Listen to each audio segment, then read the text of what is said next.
Magandang araw po sa inyong lahat. Sa araw po na ito ay isa na namang kwento ng pakikipagsapalaran at kababalaghan ang aking ihahatid sa inyo. Ito ay kwento ng batang si Joey na biglang iniwan ng kanyang lola sa hindi niya malamang dahilan. Subalit sa kanyang panaginip ay nagpakita ang kanyang lola Barang at may ipinakuha sa isang malaking tapayan.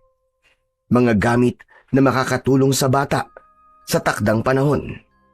Sa pagkawala ng lola niya, ay isang matandang lalaki ang kumupkup kay Joey. Yun ay walang iba kundi si Lolo Macario. May kakayahang manghula ang matandang lalaki, kaya napag-alamang kinuha ng mga aswang ang Lola Barang ng bata dahil yun sa itim na aklat. Aklat na pinagmumulan ng lakas at kapangyarihan ng mga aswang. Subalit paano maililigtas ni Joey ang kanyang lola sa lungga ng mga aswang? Ano ang mahalagang papel na gagampanan ni Lolo Macario? Makakatulong kaya ang dalawa sa isa't isa?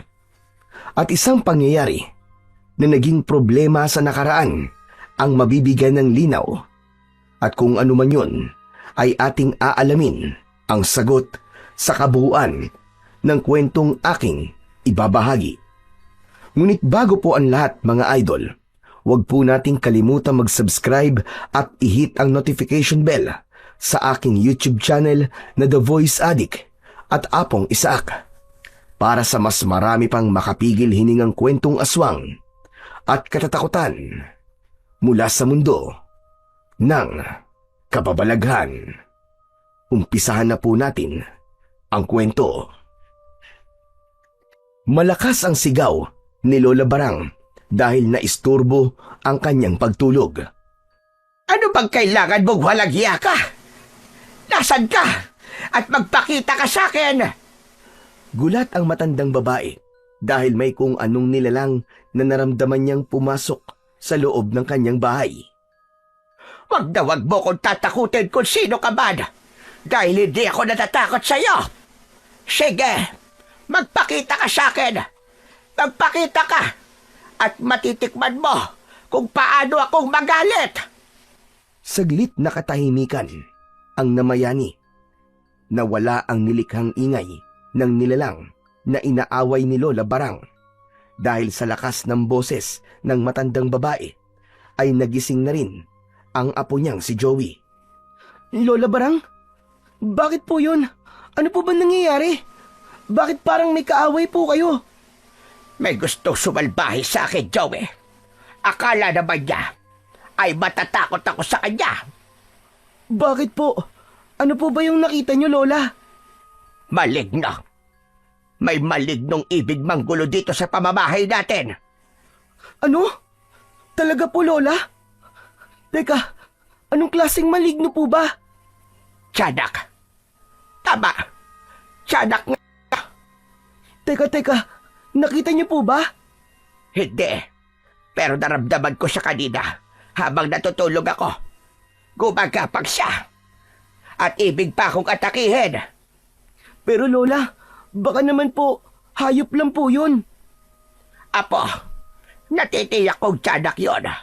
At ang tiyanak na yon ay ampon ng isang aswang. Ano po? Tiyanak na ampon ng isang aswang? Tama ka, Joey. Ampon nga ng aswang.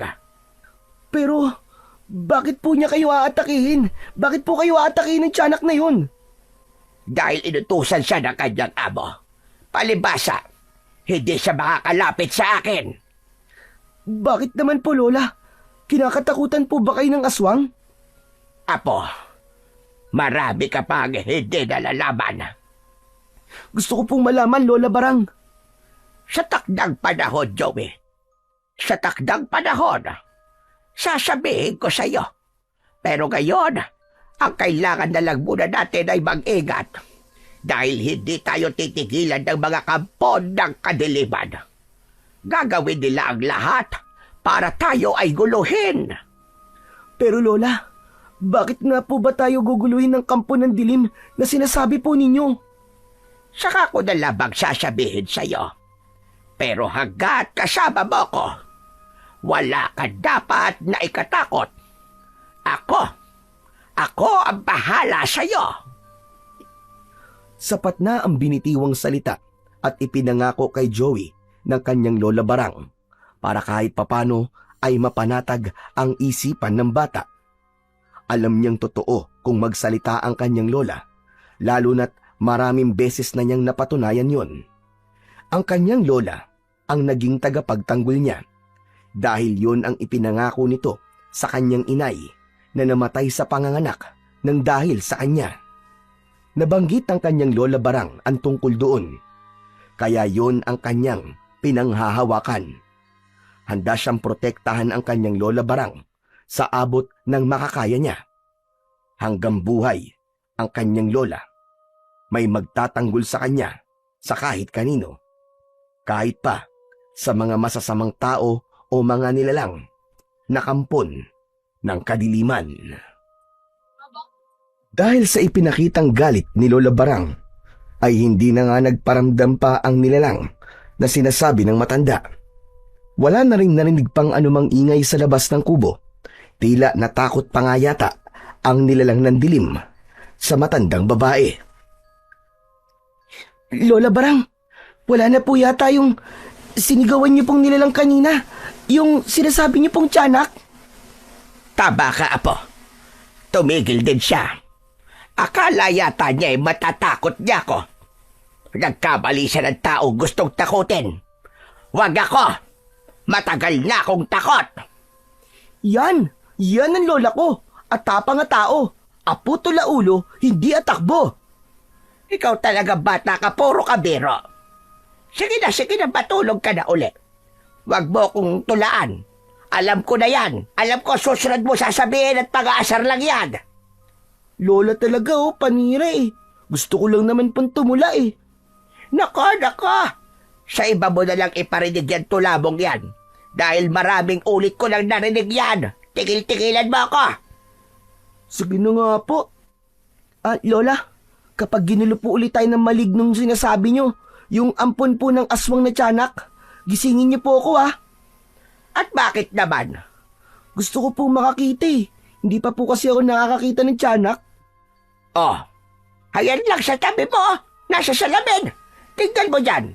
May makikita ka. Po, sa salamin? Ay, Lola naman eh. Bigla niyo naman po akong tinatakot eh. Ano ba tinatakot ang sinasabi mo? Sige na, kung gusto mo makakita ng tiyanak, tignan mo dyan sa harap ng salamin. Sige na. Tignan mo na, lumapit ka na. Sa harap ng salamin?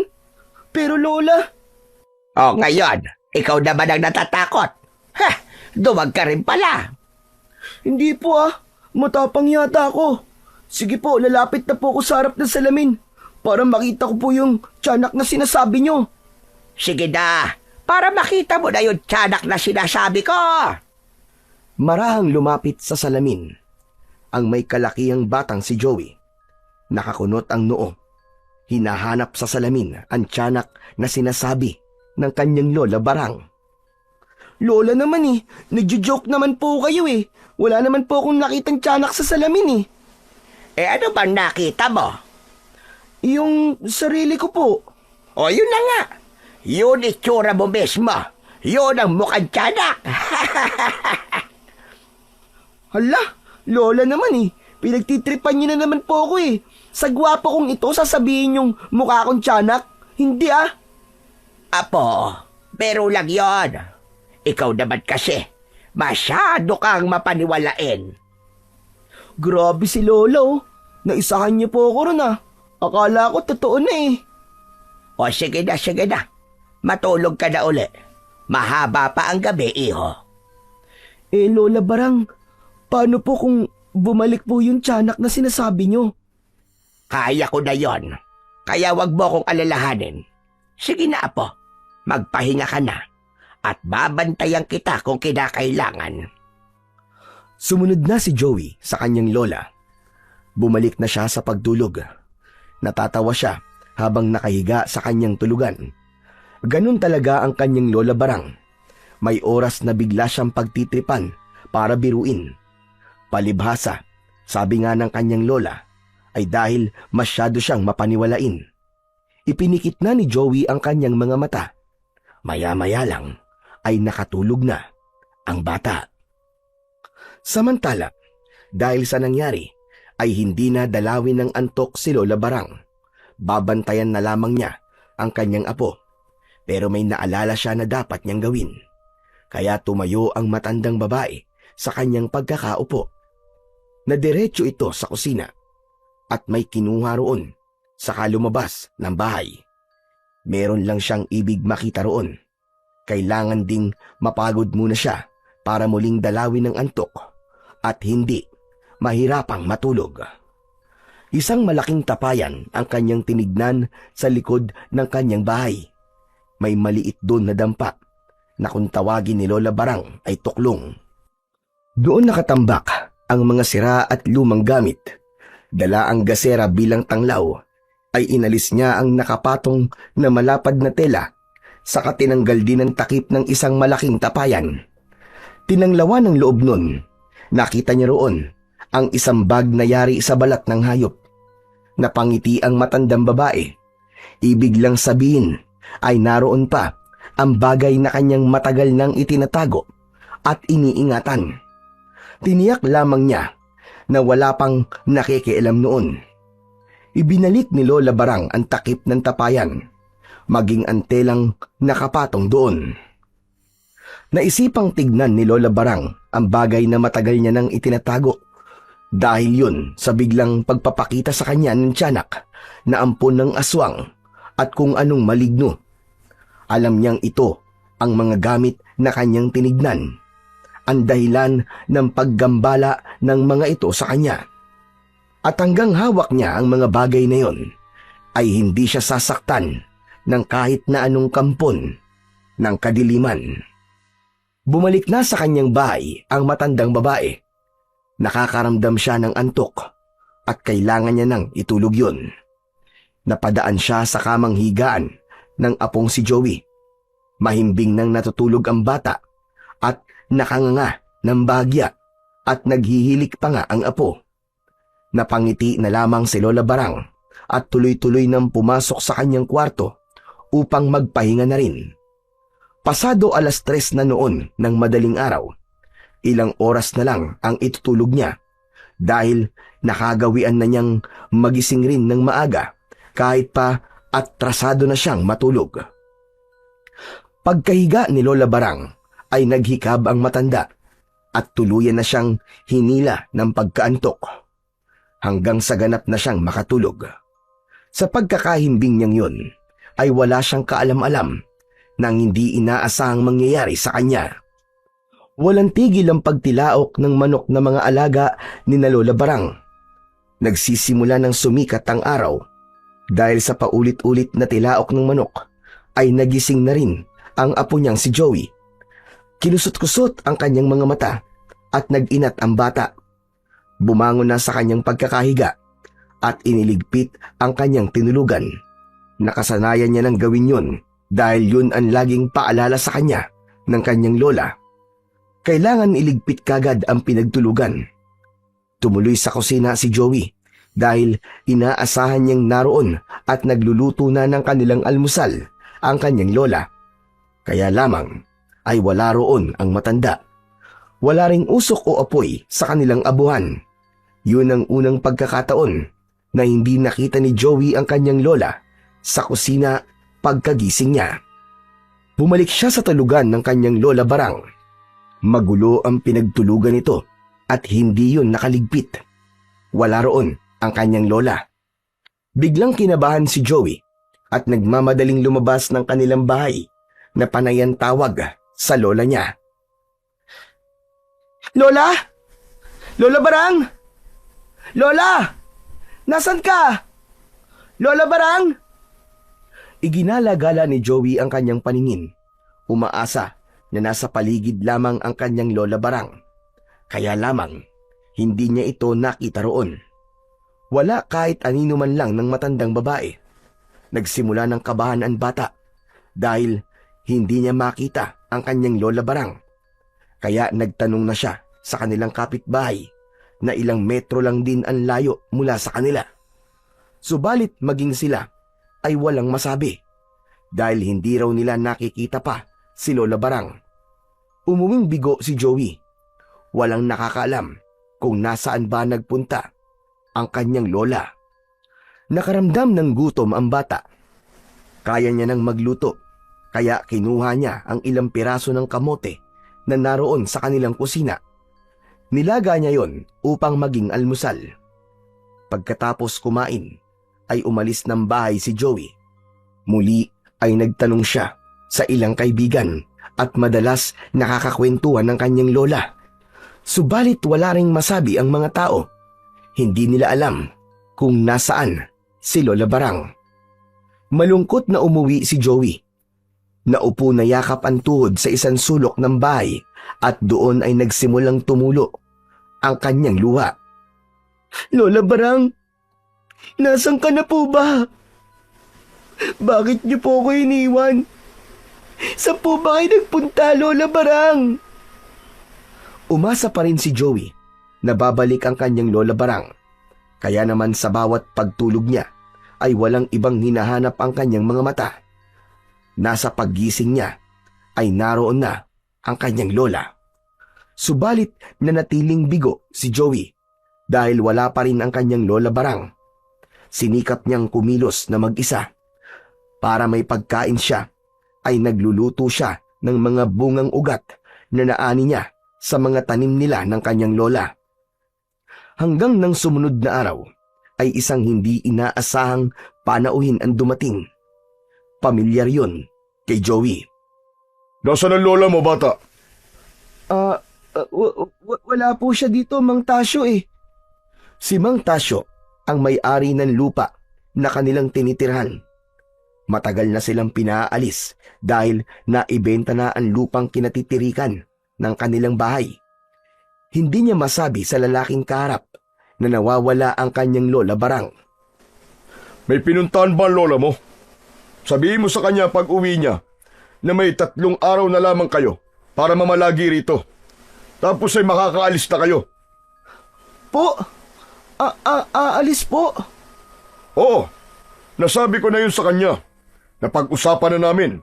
Sapat na yung ilang buwang palugit na binigay ko para manatili kayo rito.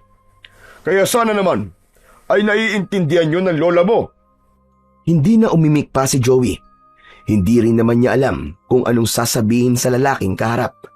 Lalo na kung may napag-usapan na pala sila ng kanyang Lola Barang. Pagkatapos sabihin ng lalaki ang kanyang sadya, ay umalis na ito na hindi man lang nagpaalam. Sumakay ng kanyang motorsiklo at tuluyan nang lumayo. Pinaalis na rin pala kami rito. Diyos ko, paano na ako ngayon? Wala naman ako mapupuntahan. Lola Barang, nasa na po ba kayo? Bakit hindi pa rin po kayo bumabalik? Saan po ba kayo nagpunta? Sa batang isipan ni Joey, ang ganung problema ay mabigat sa kanya. Pinapaalis na sila sa kanilang tinitiran at wala man lang siyang mapagsabihan tungkol dun. Paano nga ba niya haharapin ang ganung klaseng problema? Dahil wala nang ibang pagpipilian pa ang bata, kaya inihanda na lamang niya ang ilang mga gamit at isinilid sa isang bag. Aalis na lamang siya doon, lalo na't wala na ring katiyakan kung babalikan pa ba siya ng kanyang lola. Huling gabi na ni Joey sa bahay na yon. Doon na siya lumaki at nagkaisip na ang tanging kasama ay ang kanyang Lola Barang. Sabay kasing namatay sa tama ng kidlat ang kanyang nanay at tatay, ayon sa kwento ng kanyang lola.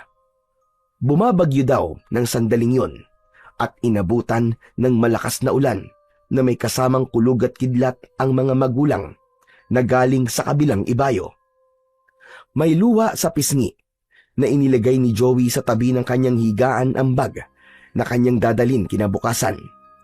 Iniwan na niya ang kanilang munting bahay. Ayaw niya nang abutan pa roon ni Mang Tomas. Dahil sa lungkot at sakit ng kalooban na nararamdaman, ay nakatulog ang bata. Nagkaroon siya ng panaginip. Panaginip na parang totoo. dahil sa panaginip niya ay kasama niya ang kanyang Lola Barang at may sinasabi sa kanya.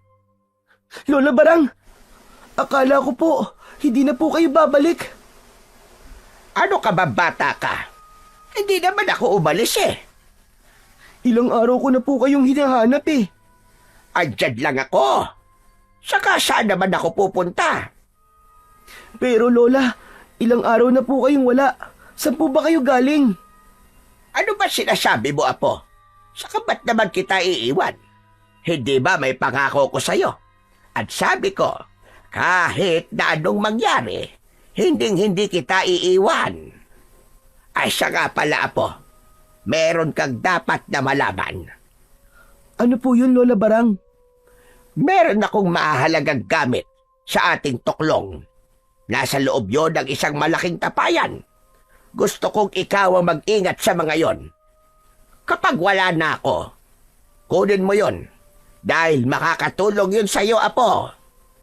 Sa panaginip na yon, pagkatapos sabihin ni Lola Barang sa kanyang apo ang tungkol sa laman ng malaking tapayan, ay kitang-kita ni Joey na unti-unting naglaho ang matandang babae. Sa tagpong yun ay nagising ang bata. Habol ang hininga at naluluwa. Lola Barang! Lola Barang! Ang lola ko! Buong akala ni Joey ay totoo na ang pangyayaring yun, subalit isang panaginip lang pala ang lahat. Parang totoo. Nakausap ko si Lola Barang. Kaya lang bakit ganun na nangyari sa panaginip ko? Bigla siyang naglaho. Ano kayang ibig sabihin nun? Talaga bang naglaho na lang bigla ang lola ko? Ganun ba yun? Naging palaisipan ang bagay na yon sa bata. Hindi na muli pa nakatulog si Joey hanggang sa marinig na niya ang pagtilaok ng mga manok. Nagpapahiwatig na magsisimula ng sumikat ang araw. Kaya nang ganap ng sumikat ang araw, ay agad na pinuntahan ni Joey ang isang dampa na malapit na ring masira. Pumasok siya sa loob at hinanap ang malaking tapayan. Inalis ang mga nakatakip doon. Mula sa loob ay nakita niya ang isang tila bag na yari sa balat ng hayop. Kinuha niya yon mula sa tapayan. Teka, ano kayang laman ng bag na to? Bakit sa panaginip ko ay sinabi ni Lola Barang na kailangan ko daw to at makakatulong daw to sa akin? Pero teka, kung nagawang sabihin sa akin ni Lola Barang sa panaginip ko tungkol sa gamit niya na narito sa loob ng tapayan, ibig sabihin, kayang makipag-usap sa akin ni Lola sa panaginip ko kung nasan man siya ngayon? Malaking katanungan yon sa isip ni Joey. Subalit, sino nga ba ang maaaring makasagot at makapagpaliwanag sa kanya? Ang alam lang ngayon ng bata ay totoo ang sinabi ng kanyang lola sa kanyang panaginip. Binuksan ni Joey ang bag at tumambad sa kanya ang laman nun. Isang maliit at itim na aklat na tila isang diary ang laman nun. Saglit na binuksan yun ng bata. Kakaiba ang mga salita na naroon. Marunong nang bumasa si Joey, subalit hindi Tagalog ang nakasulat doon. Tila ibang lengguwahe yun, nahirap siyang basahin.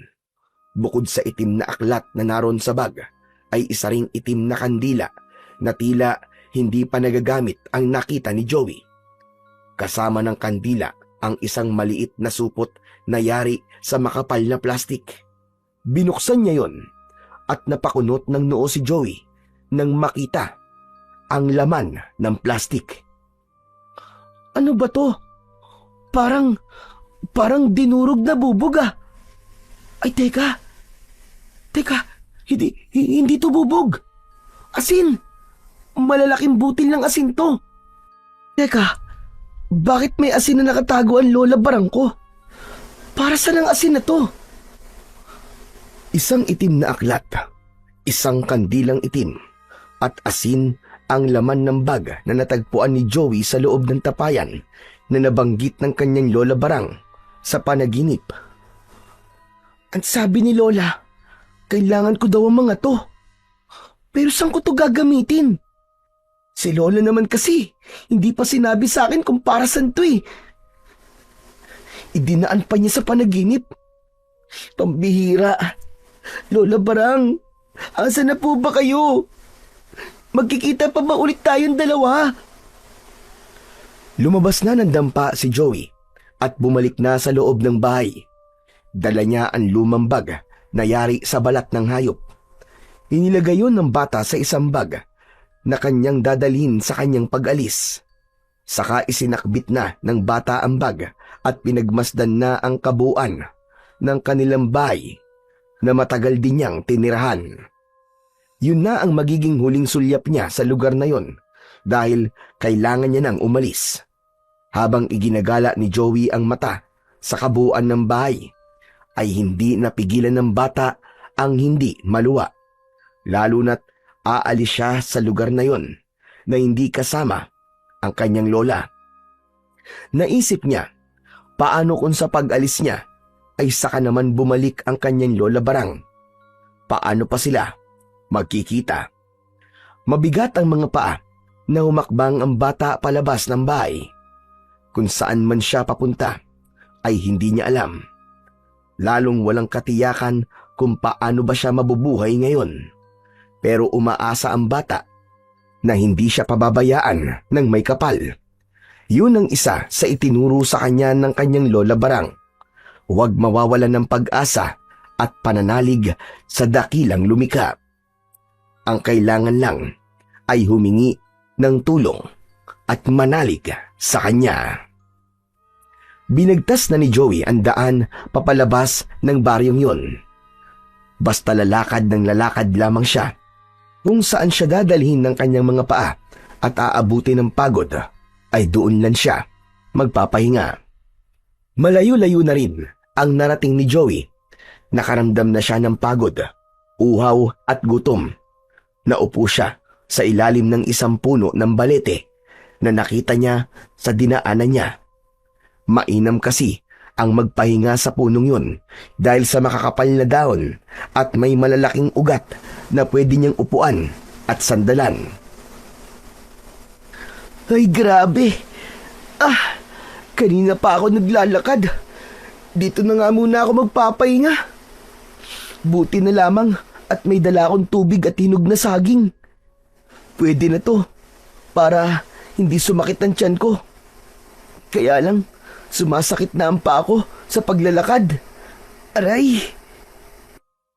Habang iniisip ng bata kung saan siya patutungo, ay sinimulan niya ng kainin ang dalang saging.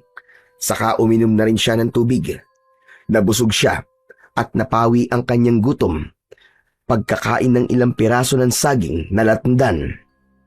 Dahil pagod at medyo sumasakit na rin ang katawan, kaya naman sinandal niya ang kanyang likod sa malaking ugat ng punong balete hanggang sa tuluyan siyang makatulog. Nagsimula ng kumagat ang dilim. Nang magising siya, bahagya pang nagulat si Joey nang makita na bakit nasa ganung lugar siya. Bigla niyang naalala na umalis nga pa siya ng kanilang bahay. Tumayo ang bata upang ipagpatuloy ang paglalakad nang makarinig siya ng boses na ikinagulat niya. Uuwi ka na ba, Utoy? Bakit dito ka natulog? Sino po kayo? Kanina pa po kayo rito? Oo, napagod din kasi ako sa paglalakad, kaya nagpahinga na muna ako. Mangyaring nagtitinda kasi ako ng mga nirapak kong pansahog sa pagluluto, gaya ng paminta, bawang, laurel, at kung ano-ano pa. Araw-araw akong nag-iikot para mag-alok sa mga tindahan. Yun ang aking ikinabubuhay. Grabe, ang sipag niyo naman po pala, Lolo. Macario ang pangalan ko. Maaari mo akong tawaging Lolo Macario. Lolo Macario, ako naman po si Joey. Bakit nga pala narito ka sa ganitong lugar, Joey? Saka may dala ka pang bag. Teka, umalis ka ba sa inyo? Naglayas ka ba? Hindi agad nakasagot si Joey. Nagdadalawang isip siya kung magkikwento ba siya at sasabihin ang dahilan kung bakit naroon siya sa ganung lugar. Oh, hindi ka na nagsalita dyan, Joey. Tinatanong ko kung umalis ka sa inyo. Alam mo ba, Utoy, masama yung lumalayas. Saka baka nag-aalala na sa'yo mga magulang mo. Lolo Macario, wala na po akong mga magulang. Lola na lang po ang kasama ko sa bahay. Kaya lamang po wala na po siya eh. Ano ka mo? Wala na. Patay na ang lola mo. Naku, hindi po. Nasan siya? Dahil naramdaman ni Joey na tila mabuti ang puso ng matandang kaharap niya, kaya naman ikinuwento na lamang niya ang dahilan kung bakit naroon siya sa lugar na yon. Wala siyang inilihim kay Lolo Macario, kaya nang matapos ang pagkikwento ay hindi na iwasan ni Joey na maluwa. Ramdam naman ni Lolo Macario ang kalungkutan ng bata. Kung ganun pala wala kang mapupuntahan. Opo. Kaya nga po, natulog din po ako dito sa may puno eh. Sandali lang. Gusto mo bang sumama na lamang sa akin, Joey? Po? Talaga po, Lolo Macario? Oo, para may makasama rin ang apo ko. May apo rin po kayo? Oo, naiwan siya doon sa bahay. Hindi ko kasi siya maaaring isama dahil mahihirapan lang siya. Bakit po? May sakit po ba ang apo nyo?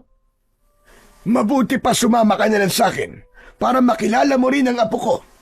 Saka mukhang mabait ka naman bata, kaya alam kong magkakasundo kayong dalawa.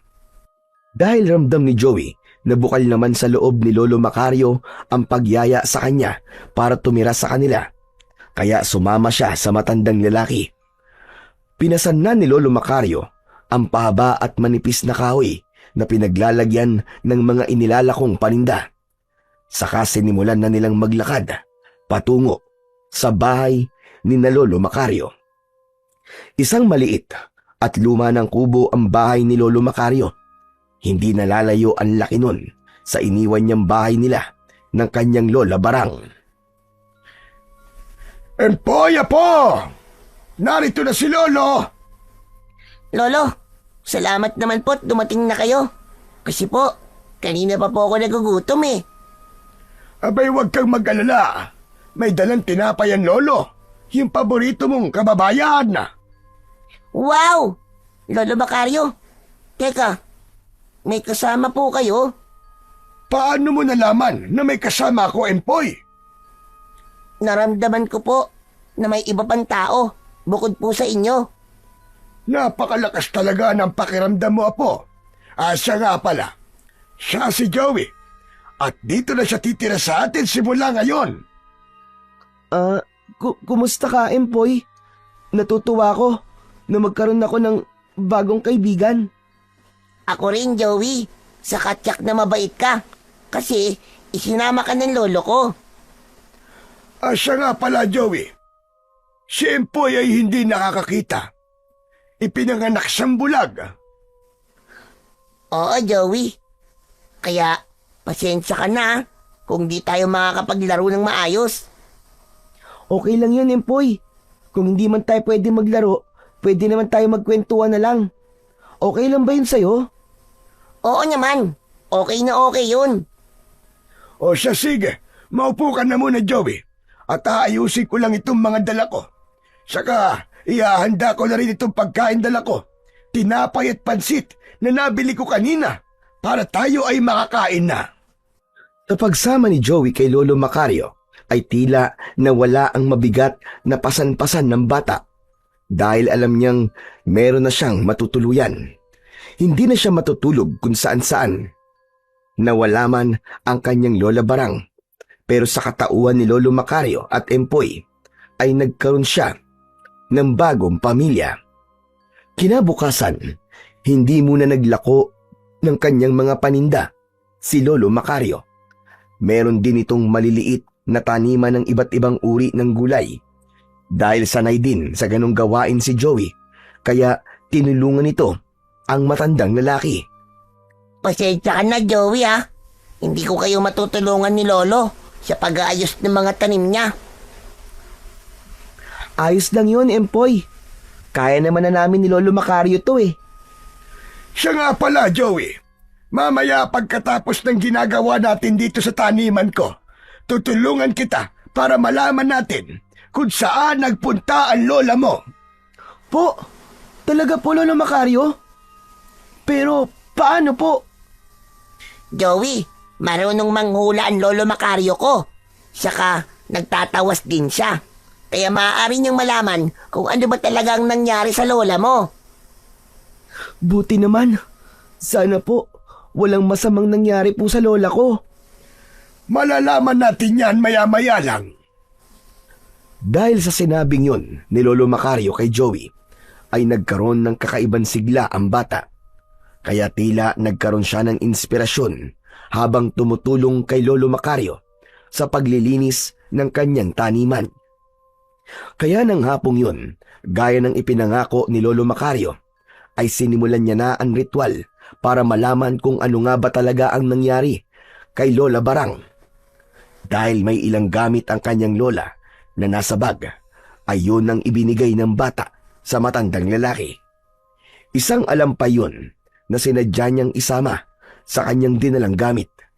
Subalit ang tungkol sa bag na nakuha niya sa loob ng tapayan ay hindi niya ipinakita kay Lolo Macario.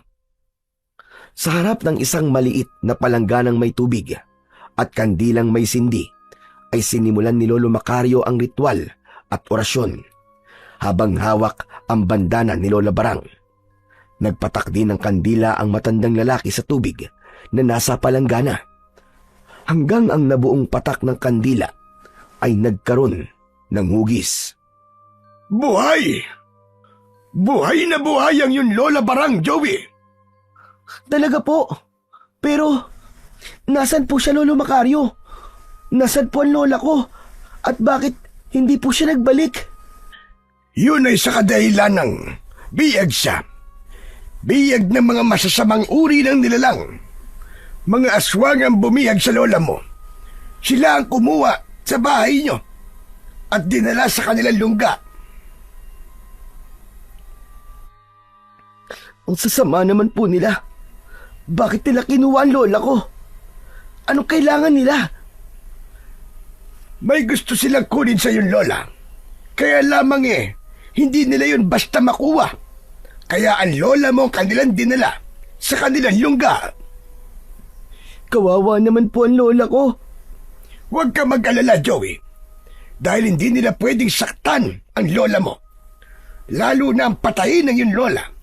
Kailangan nila ng buhay ang lola mo dahil meron silang hinahanap. Hinahanap po ba na bagay, Lolo Macario? Oo, Joey, tama ka. Yun ang nakikita ko kung bakit nila kinuha ang lola mo. May alam ka ba tungkol sa mga gamit na itinatago niya? Hindi na umimik si Joey. Biglang naisip ng bata kung ano ang mga bagay na yon. Kaya lamang, hindi pa siya sigurado kung dapat ba niyang sabihin rin yun kay Lolo Macario. Samantalang noon lang sila nagkakilala. Isa pa, baka hindi makabuti sa kanyang lola kung sasabihin niya. Kung biyag po ng mga aswang ang lola ko, paano po natin siya matutulungan? Yan ang isang bagay na dapat nating pagplanuhan. At hindi yun magiging madali, Joey. Isa pa, hindi rin natin alam kung saan ba naglulungga ang mga aswang na kumuha sa iyong lola. Mula nang malaman ni Joey ang tungkol sa sinapit ng kanyang lola, ay hindi na mapalagay ang bata. Nagpapasalamat siya na buhay pa ang kanyang Lola Barang. Yun nga lang, hindi niya alam kung paano ito matutulungan. Joey, okay ka lang ba? Oo naman, Empoy. Parang hindi. Kasi nga, halos hindi ka nagsasalita. Parang ayaw mo akong kakwentuhan eh. Eh kasi, Empoy, may iniisip ako eh. Ang lola mo ba? Oo, sabi kasi ni Lolo Macario, buhay pa ang lola ko. Eh di ba dapat nga ay masaya ka? Dahil buhay pa ang lola mo? Masaya naman ako, Empoy eh. Yun nga lang, nakakalungkot. Hindi ko kasi alam kung paano siya matutulungan. Kung paano ko siya makukuha at may liligtas sa mga aswang na dumukot sa kanya. Sana lang nakakakita ko para maaari kitang tulungan. Pwede nating hanapin kung nasan siya. Kaya lang, bulag ako eh. Sana nga kahit minsan makakita ko. Yun nga lang, paano mangyayari yun? Siguro magic na lang o kaya himala para makakita pa ako. Sana nga, Empoy, may maitulong din ako sa'yo. Ay siya nga pala, Joey. Malay mo, baka may maitulong sa'yo ang Lolo Macario ko. Kasi bukod sa panggagamot at panguhula, may iba pang kayang gawin si Lolo Macario. Hindi pa nga lang niya nasasabi sa iyo. Talaga, Empoy? Oo, baka naghihintay lang siya ng tamang pagkakataon. Tapos, sa kanya sasabihin sa'yo. Sana nga, Empoy. Kaya huwag ka nang malungkot. Mabuti pa matulog na muna tayo. Kasi kanina pa natutulog si Lolo. Sa kagabing-gabi na nararamdaman ko na yung malamig na simoy ng hangin. Kaya magpahinga na rin tayo. Inalalayan ni Joey si Empoy para magtungo na sa kanilang tutulugan. Magkasama ang dalawang bata sa isang maliit na kwarto at magkatabi sa pagtulog. Patuloy na sa paglalim ang gabi.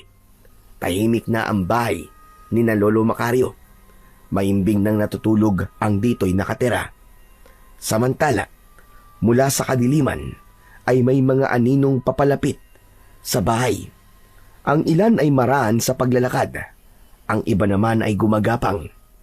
Mga aswang sila na may mahalagang pakay sa bahay ni Lolo Macario. Ang paglapit na yon ng mga aswang ay naramdaman ng matandang lalaki na natutulog. Kaya nagising si Lolo Macario dahil sa kakaibang pakiramdam. Hindi maaari ito. May aswang. May kampo ng dilim na nasa paligid ng bahay ko. Agad na bumangon sa pagkakahiga ang matandang lalaki. Mula sa ilalim ng kanyang kamang higaan ay may hinagilap doon. Isang buntot pagi ang kinuha niya at lumabas ng kubo. Ang kakapal ng mukha niyong mga aswang kayo! Ano bang kailangan niyo sa akin? Kung gusto niyo kaming biktimahin, nagkakamali kayo ng bahay na nilapitan. Hindi ako papayag sa anumang balak ninyo! Mga damotres kayo! Nagkatinginan lamang ang tatlong aswang na inabutan ni Lolo Macario sa labas ng kanyang bahay. Oh, ano pang hinihintay niyo? Sige, lumapit kayo para magkasubukan tayo. Akala niyo yata'y natatakot ako sa inyo. Baka hindi niyo kilala ang kaharap ninyo. Hala, sugod! Iwinasiwas ni Lolo Macario ang hawak niyang buntot ng pagi. Pinaikot-ikot niya yon sa ere. Lumikha pa ng bagyang ugong ang buntot ng pagi sa bawat paghagupit ng matandang lalaki. Napapaurong naman ang mga aswang na nasa kanyang harapan. Subalit wala sa plano nila ang tuluyang umatras. Meron silang kailangang gawin, kaya magkakasabay silang lumapit sa matandang lalaki. Aba, pagtutulungan niyo pa yata talaga ako ha? Akala niyo yata, maiisahan niyo ako? Sa pagsugod ng sabay-sabay ng tatlong aswang, ay umikot-ikot naman si Lolo Macario habang hawak ang buntot ng pagi na patuloy na inihagupit sa ere. Kaya todo iwas naman ang tatlong aswang na hindi makalapit sa matanda. Sige, lumapit kayo! Lapit! Para matikman niyo ang hagupit ng buntot ng pagi! Lumapit kayo mga kampo ng kadiliman! Lapit! Lumapit kayo! Hindi naman nagpaawat at lakas na loob na lumapit ang mga halimaw na nasa harap ng matanda. Lalo pang pinabilis ni Lolo Macario ang pagpapaikot ng hawak na buntot ng pagi hanggang mahagip ng dulo nito ang isang aswang. Umatungal ito dahil nasaktan ng tamaan ng buntot ng pagi. Kaya takot na napaatras ito, pero hindi natakot ang dalawa pa kahit ininda ng isang aswang ang tama ng buntot ng pagi. Lumapit pa rin ang isa at tinamaan ng braso nito, saka pumulupot pa ang buntot ng pagi. Kaya napatigil si Lolo Macario. Talaga magpapakamatay ka na yata? Ngayon, napulupot na ang buntot ng pagi sa braso mo. Hihilahin ko to ng ganito! Ha! Sa biglang paghila ni Lolo Macario ng buntot ng pagi na pumulupot sa braso ng aswang, ay kasamang naputol yun.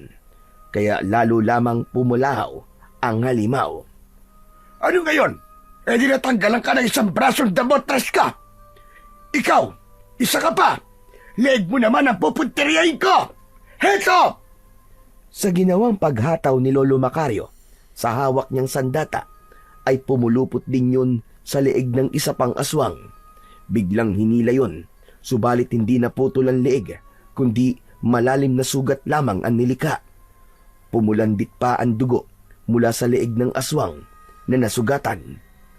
Umalahaw ito ng malakas dahil sugatan na ang mga kampo ng dilim at alam nilang hindi nila kaya ang matandang lalaki. Kaya naman tumakbo na sila papasok sa kadiliman hanggang sa tuluyang nawala roon. O ano? Mga duwag! Puro kayo yabang! Hanggang dyan lang pala kayo! Mga inutil! Ang ginawang yun ni Lolo Macario ay napanood ni Joey. Kaya agad siyang lumapit sa matandang lalaki. Kasama niya rin si Empoy na bagamat hindi nakita ang mga pangyayari ay naramdaman naman niya yun. Grabe! Ang galing niyo po, Lolo Macario! Sabi ko na sa'yo, Joey, mahusay si Lolo at marami pa siyang alam. Ano? Napanood niyo ba ang ginawa ko? Si Joey lang po, Lolo. Hindi naman po ako nakakakita eh. Ay, oo nga pala. Pero alam ko, napakinggan mo ang atungal ng mga aswang na nasaktan. Opo, Lolo. Dinig ko po. Sayang po, Lolo, dahil hindi niyo po sila napatay ng tuluyan. Hindi rin basta papayag ang mga aswang na yon na mapatay sila.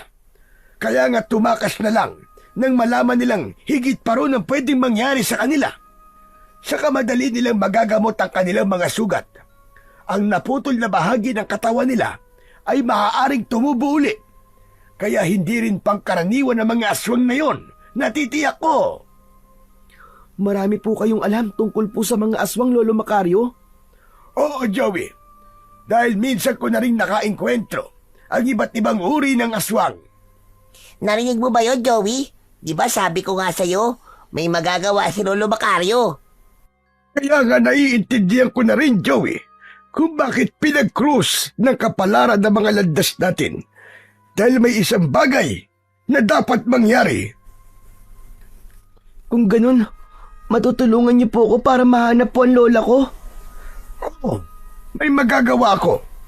Bagamat hindi ko may papangako na maililigtas siya, pero maaari nating subukan. Kaya nga lang dapat muna nating malaman kung saan sila naglulungga. May naisip po ako para malaman po natin, Lolo Macario. Ano yon? Kapag may aswang po ulit nagpunta dito, kailangan po nating mahuli yun. Dahil maaaring siya po magtuturo sa atin kung nasan po ang kanilang lungga, di po ba? Napangiti si Lolo Macario sa ideya na yon ni Joey dahil maaari nga namang gawin nila yon. Kaya lang ang totoo, Joey, ay nagtataka ko. Dahil ngayon lang nangyari yun. Ang alin po, Lolo Macario? Ang ginawang pagsalakay ng mga aswang dito sa bahay ko. Samantalang, wala naman silang mapapala sa amin ni Empoy. Saka napansin ko, hindi sila natakot. Isinugal nila ang kanilang buhay. Dati po pala, hindi kayo ginagambala ng mga aswang? Abay, hindi. Pero mula nang dumating ka, bigla silang umatake dito sa bahay ko. Ayoko mag-isip ng hindi maganda sa'yo, Joey. Pero may palagay akong ikaw ang kailangan nila. Kung hindi man merong kandala na siyang dahilan kung bakit nagpunta sila rito.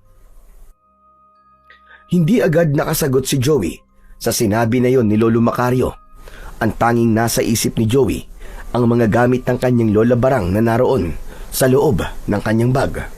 Kaya dapat nang magdesisyon ng bata kung kailangan na ba niyang sabihin kay Lolo Macario ang tungkol sa kanyang dala. Dahil nasabi sa kanya ni Lolo Macario na maaari siyang tulungan ito para hanapin ng kanyang lola barang at iligtas sa kamay ng mga aswang. Nakapagdesisyon na ang bata na sasabihin na niya sa matandang lalaki ang tungkol sa bagay na dala niya. Kaya naman kinabukasan, pagkatapos nilang makakain ng tanghalian at habang nagpapahinga, ay kinuha ng bata ang bag at ipinakita yon kay Lolo Macario. Oh, bakit? Anong meron sa bag na yan, Joey? Gusto ko pong ipakita sa inyo to, Lolo Macario. Isa-isang inilabas ni Joey ang laman ng bag na yari sa balat ng hayop. Natulala si Lolo Macario nang makita ang laman nun. Hindi siya makapaniwala sa kanyang mga nakita. Kaya natiyak ng matandang lalaki na yun nga ang dahilan ng ginawang pag-atake sa kanila ng mga aswang. Isang itim na aklat, isang itim na kandila, at isang dakot na asin. Ito po ang dahilan kung bakit pinuntahan tayo ng aswang. Tama ka, Joey. Iyan nga ang dahilan. Pero Lolo, bakit po?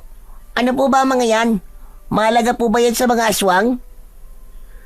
Ang itim na aklat na ito ay siyang kabuuan ng lihim ng lakas at kapangyarihan ng mga aswang. Ang kandilang itim naman ay siyang magagamit para harapin ang mga kampon ng dilim. At ang kakaibang asin na ito ay siyang pangontra sa aswang. Hindi ka maahawakan o kayang saktan ng aswang kapag taglay mo ang asin. Teka po Lolo, ibig sabihin, gusto po makuha ng aswang ang lahat ng yan? Hindi naman na po. Ang tanging ibig makuha ng mga aswang ay ang itim na aklat na siyang pinagmumulan ng kanilang lakas at kapangyarihan. Dahil ang bawat orasyon na mababasa riyan ay kailangan nila upang manatili ang kanilang kakaibang kapangyarihan. Ang ipinagtataka ko nga lang, paanong napunta sa iyo yan, Joey? Galing po ito sa mga gamit ng Lola Barangko. Kanya po ito eh. Baka minana pa po niya ito sa kanyang mga ninuno. Kung gano'n ay tama. Tama nga ang aking hinala. Hinalang ano po, Lolo Macario? Kung bakit dinukot ng mga aswang ang lola mo. Dahil po ba sa itim na aklat? Oo, ibig nilang kunin yan sa kanya. Subalit, hindi yun itinuturo ng lola mo.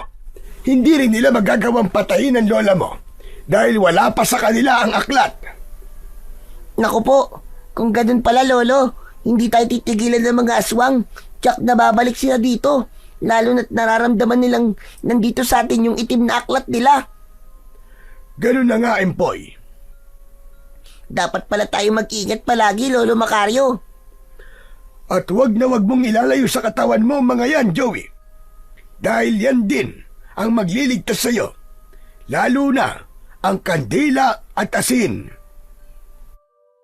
Nang mapag-isa si Joey, ay naisip ng bata ang mga sinabi ng kanyang Lola Barang sa kanyang panaginip tungkol sa laman ng bag. Napakahalaga nga raw nito at makakatulong sa kanya. Kaya lang, ito rin pala ang magiging dahilan kung bakit nawawala ngayon ang kanyang lola. Binihag siya ng mga aswang dahil nais makuha ang mga bagay na yon. Kaya nararapat lamang na matulungan siya ni Lolo Macario sa malaking problema na kanyang kinakaharap. Subalit, ano nga bang kalagayan ni Lola Barang sa lungga ng mga aswang? Silipin natin ang kanyang sitwasyon. Aray ka! At sakit ng ulo ko! Gising ka na pala, Barang. Masarap ba ang iyong naging pagtulog? Sino ka? At nasaan ako?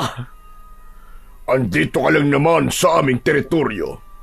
Sa lungga ng mga aswang bangkilang.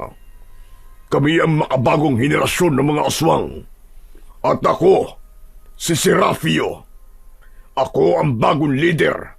Sa akin ipinasa ang pamumuno. Kayo ang dumukot sa akin at nagdala dito sa inyong lungga. Tama ka. Dahil may kailangan kami sa'yo. Ang itim na aklat ba? Oh, Dahil ikaw ang nakapulot nun nang mawala yun at hindi mo na ibinalik sa nagmamayari. Serapio, matagal nang wala sa akin yon. Hindi ko alam kung saan ko inilagay. Huwag mo na akong linlangin pa, Barang. Hawak mo pa yun. Kaya dapat mong ibalik sa amin dahil kailangan namin yun. At kung hindi mo yun ibibigay, mananatili kang biyag sa lugar na ito. Sabi ko naman sa'yo, wala na sa akin yon. Kaya huwag kang mapilit. Hindi ako naniniwala sa'yo. Kaya sabihin mo sa akin kung nasan yun para matapos na pagtitiis mo rito. Dahil tiyak, hinahanap ka na ng apo mo. Hindi ka ba nasasabik na makita siya? Anong ginawa niyo sa apo ko? Nasaan siya? Huwag kang mag-alala. Hindi namin siya pinapakialaman dahil ikaw lamang ang kailangan namin. Pero Barang, oras na patuloy kang magmatigas, ay idadamay na namin ang apo mo. Hindi niyo gagawin yon. Huwag niyong idadamay ang apo ko. Kaya nga makipagtulungan ka sa amin para walang maging problema. Nagkakaintindihan ba tayo? Iniwan na ni Serapio si Lola Barang. Nakakadena ang kanyang mga binti at may mabigat na bilog na bakal sa dulo ng kadena. Kaya hindi makakaalis ang matandang babae. Hangal ka, Serapio. Hindi mo basta makukuha ang itim na aklat. Dahil kapag nakuha mo yon at nasa kamay mo na, alam ko ang gagawin mo. Posibleng patayin mo rin ako. Pati ang apo ko. Pero hanggat wala yun sa iyong mga kamay, mananatili kami ligtas ng apo ko si Joey. Kaya lamang, paano kaya ako makakaalis dito? Ang apo ko, ano na kaya ang kalagayan niya ngayong wala ako? Nasaan na kaya siya? Tuwing sasapit ang gabi, ay napapansin ni Lolo Macario na malungkot at nag-iisa si Joey. Samantalang si Empoy ay kanina pa natutulog. Nilapitan ng matandang lalaki ang bata. Malalim na ang gabi, Utoy. Hindi ka pa ba matutulog? Hindi pa po ako inaantok, Lolo eh. Pero si Empoy po, kanina pa po naghihilik. Sanay kasing matulog ng maaga ang batang yun. Sandali lang, Joey. Iniisip mo na naman ba ang lola mo? Opo, Lolo Macario. Huwag ka mag-alala. Dahil gaya ng naipangako ko sa'yo, ay tutulungan kita. Lumiwanag ang mukha ni Joey sa sinabi ng matanda. Hindi na niya kailangang pakiusapan pa ito, kundi siya na mismo nagsabi na tutupad siya sa kanyang ipinangako. Naghihintay lamang ako ng tamang pagkakataon, Joey. Lalo na't hindi pangkaraniwang nilalang ang mga makakaharap natin. Akala ko po kasi, nagbago na po ang isip niyo eh. Hindi mangyayari yon dahil marunong akong tumupad sa aking ipinangako. Maraming salamat po, Lolo Macario. O ano? Hindi ka pa ba matutulog? Matutulog na rin po para matulungan ko po kayo sa taniman bukas bago kayo maglako ng mga paninda nyo. Salamat, Joey. Saka inaantok na rin ako. Ay, nako. Makatulog na nga. Tumayo na si Lolo Macario upang matulog na at ganun din si Joey nang marinig nila ang sigaw ni Empoy. Humihingi siya ng tulong. Teka, may nangyayari sa apo ko! Nagmamadaling tumakbo ang dalawa upang tignan si Empoy. Subalit inabutan nila roon ang isang aswang, pasan sa balikat ang bata at nagmamadaling lumabas ng bintana. Hindi agad nakakilos sina Lolo Macario at Joey. Natulala at hindi alam kung ano ang gagawin. Bago pa nakuha ng matandang lalaki ang kanyang sandata na buntot ng pagi, ay tumakbo na papalayo ang aswang habang pasa nito sa balikat si Empoy. Agad namang tinignan ni Joey ang kanyang bag dahil doon niya itinago ang aklat na itim. Mabuti na lang at naroon pa ito. Hindi na nagawa pang sundan ni Lolo Macario ang aswang na kumuha kay Empoy. Malamang ito rin ang aswang na dumukot sa Lola Barang ni Joey. Hayop siya! Magbabayad ang aswang na yun! Isinusumpa ko! Naisahan tayo ng aswang, Lolo Macario. Wala tayong kaalam-alam na ngayon pala siya babalik. Malamang, isang aswang na yun sa nakaharap ko. Nagbalik siya para gumanti sa akin. Pero si Empoy po ang kanyang kinuha. Paraan niya yun para parusahan ako. Lolo Macario, siguro po kailangan na natin kumilos. Sa palagay ko po, iisang lugar lang ang pagdadala ng aswang na yun. Baka naroon din po si Lola Barang. Yan din ang naiisip ko, Joey. Kaya hahanapin natin sila. Pupunta tayo sa kuta ng mga aswang para iligtas si Empoy at ang iyong lola. Kaya naganda sina Lolo Macario at Joey. Hindi sila dapat mag-aksaya ng panahon, ngunit palaisipan sa kanila kung paano makakarating sa lungga ng mga aswang. Nang gabing yun ay nag-abang ang dalawa sa aswang na maliligaw at aatake sa kanila. Hindi naman sila nabigo sa paghihintay dahil isang panggabing ibon na pinaniniwalaan ni Lolo Macario na alaga ng aswang ang dumating sa bahay ng matandang lalaki. Nakikita mo ba ang itim na ibon na yon na parang uwak? Kailangan mahuli natin yon, Joey. Bakit po, Lolo Macario? Ang hayop na yon ang magdadala sa atin sa lungga ng mga aswang. Kaya hawak ang buntot ng pagi ay marahang lumapit si Lolo Macario sa itim na ibon.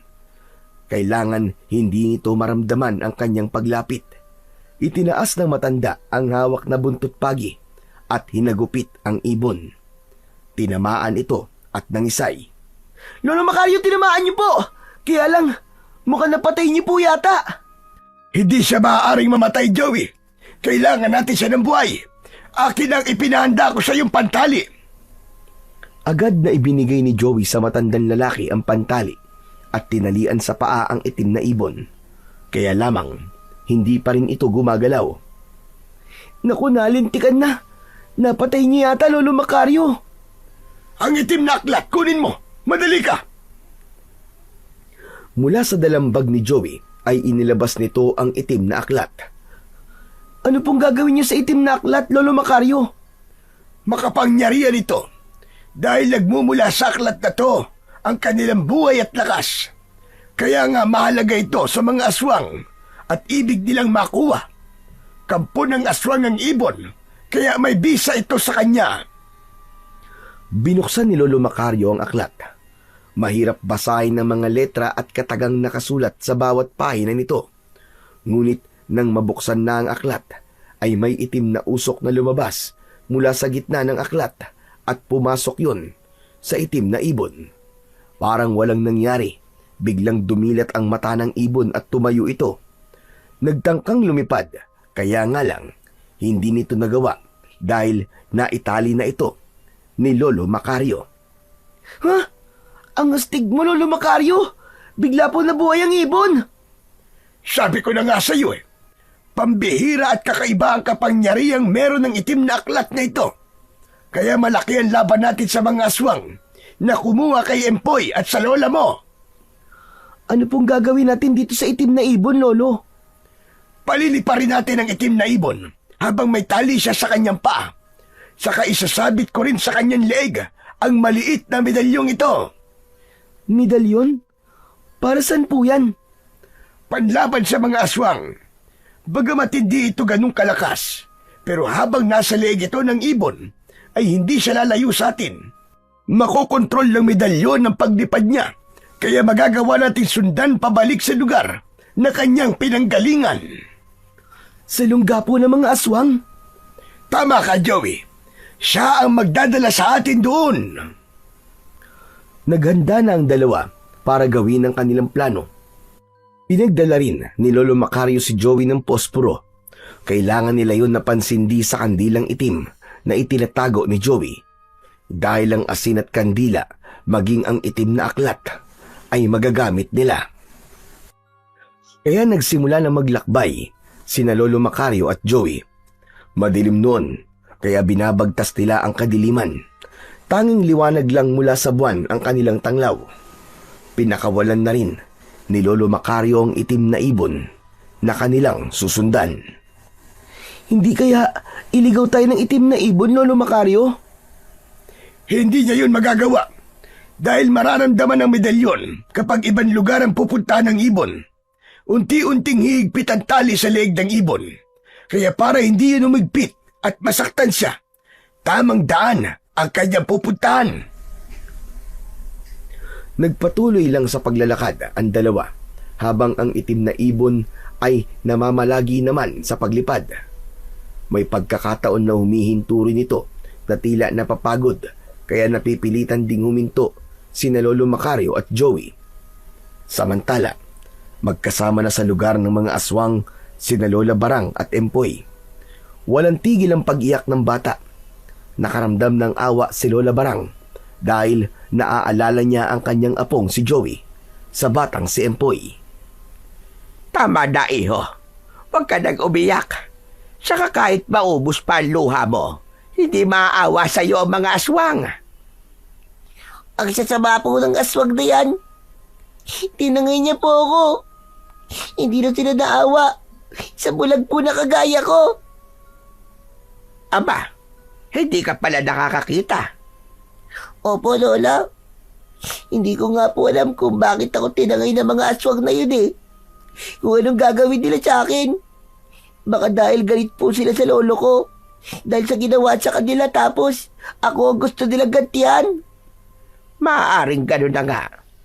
Aba, teka, ano nga pala ang pangalan mo? Empoy po. Tsak na nag-aalala na po sa akin ng lolo ko at ang kaibigan ko si Joey. Ano ka mo? Joey? Joey ang pangalan ng kaibigan mo? Opo. Bago lang po kami magkaibigan. Kasi po tinulungan po siya ng lolo ko. At sa bahay po namin siya pinatira kasi po nawawala po kasi ang Lola Barang niya eh. Ako yon. Ako ang Lola Barang ni Joey. Talaga po? Kayo po ang lola ni Joey? Oo, Empoy. Salamat na lang. At okay pala ang apo ko. Salamat at tinulungan siya ng lolo mo. Tama pala yung hula ng lolo ko. Naaswang din po ang kumuha sa inyo. Oo, Empoy, tama ka. Pero hindi ako papayag na may gawin silang masama sa atin. Kaya ako bahala sa iyo. Hindi ka rin nila maaaring saktan. Pero paano po tayo makakaligtas dito, Lola Barang? Hindi ko rin alam, Utoy. Pero alam kong wala silang gagawing masama sa atin. Alam ko po na hindi ako pababayaan ni Lolo Macario. Tsaka hanapin niya po ako. Kasama niya po si Joey. Kasi po, hinahanap rin po kayo ni Joey. Magtutulungan po silang dalawa. Teka lang, matanong ko. May mga dala ba si Joey nang makita siya ng lolo mo? Opo, naroon po sa loob ng dala niyang bag. Sabi niya galing daw po yun sa inyo na nakuha niya po sa loob ng malaking tapayan. Tama, sa akin ngayon. Salamat na lamang at nakuha niya. Dahil kailangan niya yon. Lalo na ngayon para mailigtas nila tayo. Habang nag-uusap ang dalawa, ay pumasok si Serafio. Mukhang magkasundo kayo at marami na kayo na pag-uusapan. Baka naman pwede ako sumali sa inyo. Huwag kang makialam sa usapan namin. Gusto ko lang sumali sa kwentuhan nyo. Hindi na kailangan. Kung nagpaplano kayong tumakas, huwag nyo nang subukan. Dahil hindi mangyayari yun. Hindi kayo makakalis dito. Lalo ka na matandang barang. Mananatili ka rito. At kung magmamatigas ka pa, dito ka na tuluyang tatanda hanggang sa malagutan ng hininga. Mas gugustuhin ko pang mangyari yon kaysa subuko at ibigay sa inyo kailangan niya, mga demonyo. Talagang nagmamatigas ka. Oo, dahil hindi niyo ako mapapatay. Hawak ko ang inyong buhay at kinabukasan ng inyong lahi. Nasa itim na aklat ang kapahamakan yung lahat. Kung nalaman ko ng maaga tungkol sa aklat na yon, na naroon din ang kahinaan niyo at wakas, sana winasa ko na yon. Kaya lamang akala ko, isang aklat lang yun na magagamit ko sa ibang bagay. Kaya nga sabihin mo na kung nasaan. para makalaya ka na. Huwag mo akong gawin tanga. Dahil alam ko ang pinaplano mo. Nagsasayang lang ako ng oras sa pakikipag-usap sa'yo, tanda. Hindi ko sinabi makipag-usap ka sa akin.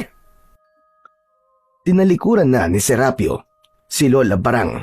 Nagngingit-ngit ang kalooban ng pinuno ng aswang dahil wala pa rin siyang napala para sabihin kung saan makikita ang itim na aklat na kanilang matagal nang hinahanap. Ayaw pa rin niyang sabihin. Ang apo na matagdag si Barang. Tsak nalalaman niya ang tungkol sa itim na aklat. Kaya lamang, bigla siyang nawala at nahirapan ng mga kampon ko na makita siya. May humahad lang para makita siya.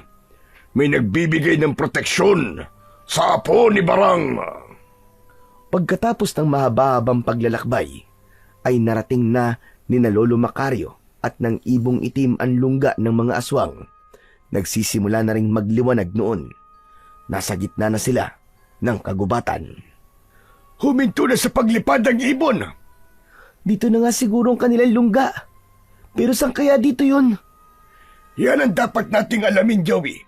Dahil kung titignan mo itong lugar, wala tayong makikitang anuman na nakatayo dito, kundi mga makakapal na halaman at malalaking puno lamang.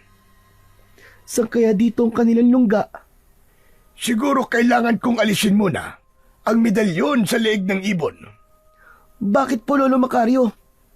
Hindi siya marahil makapasok patungo sa loob ng kanilang lungga kapag suot ang medalyon.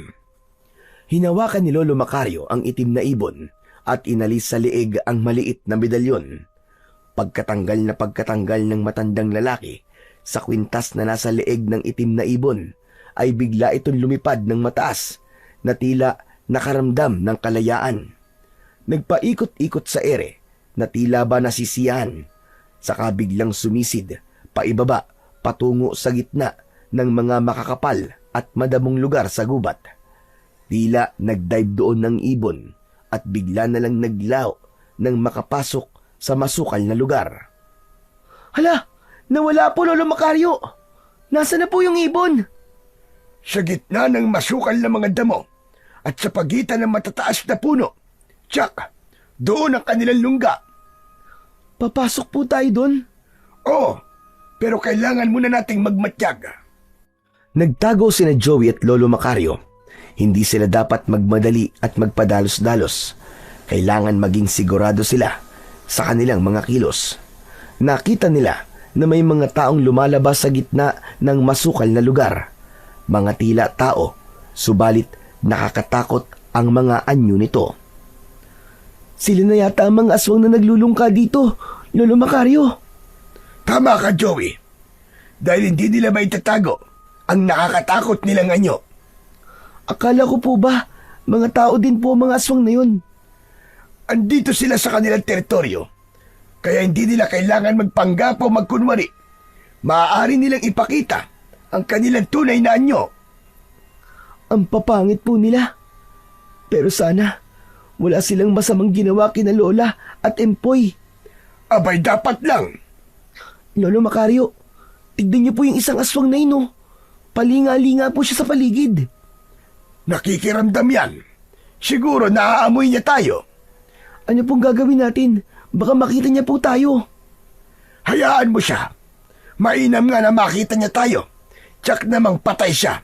Oras na lumapit siya dito sa kinaroroonan natin. Ang tapang niyo naman po talaga, Lolo.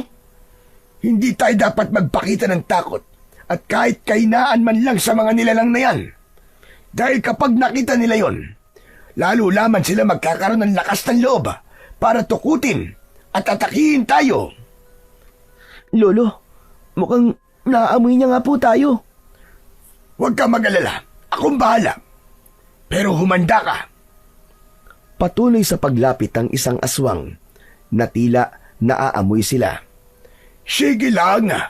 Lapit. Lumapit ka. Lapit pa. Patuloy na iginagala ng aswang ang paningin na tila ba may hinahanap. Kaya nang makakuha ng tiyempo si Lolo Macario, na hawak ang magkabilaan dulo ng kanyang buntot ng pagi, ay kinawit niya yon sa leeg ng aswang, saka hinila ito.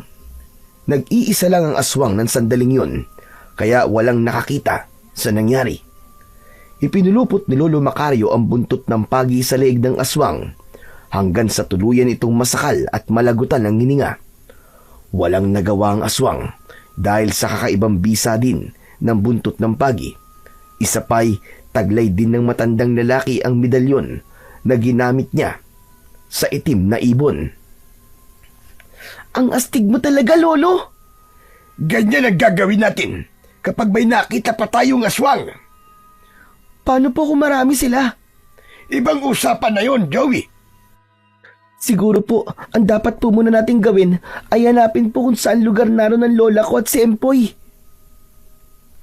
Tama ka. Sila ang dapat nating unahin.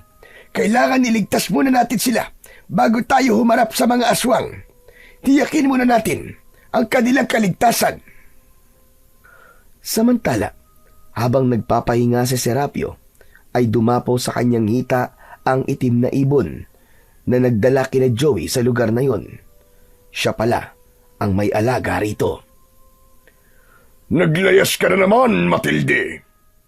Kung saan ka siguro nakarating? Ay nako, parang nangihina ka yata. Kailangan makakain ka ng sariwang karne para ikay lumakas. Tumayo ang pinuno ng aswang upang bigyan ng pagkain ang alagang ibon nito na si Matilde. Nang makita nito ang tali sa paa ng hayop. Teka, ano ito? Bakit may tali ka, Matilde? May humuli ba sa'yo? Nagpatuloy lang sa pagtuka ng pagkain ng sariwang karne ang ibon. Napapakunot naman ang noo ni Serapio habang pinagmamasdan ang kanyang alaga. Iba ang kanyang kutob at may nararamdaman siyang kakaiba. Kaya iniwan ni Serapio ang alaga. Kailangan niyang kausapin ang kanyang mga alagad at kauri dahil yun sa kakaiba niyang pakiramdam. Ang pagkabalisa at ingay ng likha ng mga usap-usapan sa loob ng lungga ng mga aswang ay hindi naging lingid kina Lola Barang at Empoy. Nagkakagulo na sila. Natataranta na ang mga aswang. Lola Barang, hindi kaya alam na ni na Lolo Macario itong kinaroroonan natin? Ewan ko, Empoy. Pero posibleng ganun nga dahil nababahala na sila. Gusto ko kayong tulungan para makatakas dito, para matanggal ko sana ang kadena sa inyong paa. Pero puro dilim lang ang nakikita ko, Lola eh. Naiintindihan kita, Empoy. Pero salamat pa rin dahil alam kong inaalala mo ang kalagayan ko. Sana makita na po tayo nila Lolo para makaalis na po tayo rito. Sa lugar na pinagkukublihan ng dalawa, ay kitang-kita nila ang paglabas ng mga aswang. Tila nagsisimula na silang kumalat sa lugar para hanapin sina Lolo Macario at Joey. Alam na nila na may ibang nilalang na narito sa kanilang lungga. Hinahanap na po nila tayo. Hindi nila tayo dapat makita, Joey. Pero madali nila tayo makikita dito sa pinagtataguan natin, Lolo Macario. Saglit na natahimik ang matandang lalaki. Nag-iisip kung ano ang kailangan nilang gawin. Hanggang sa may naalala ito, kaya biglang umaliwalas ang muka. Joey, may paraan para hindi tayo makita ng mga aswang. Paano po, Lolo Macario?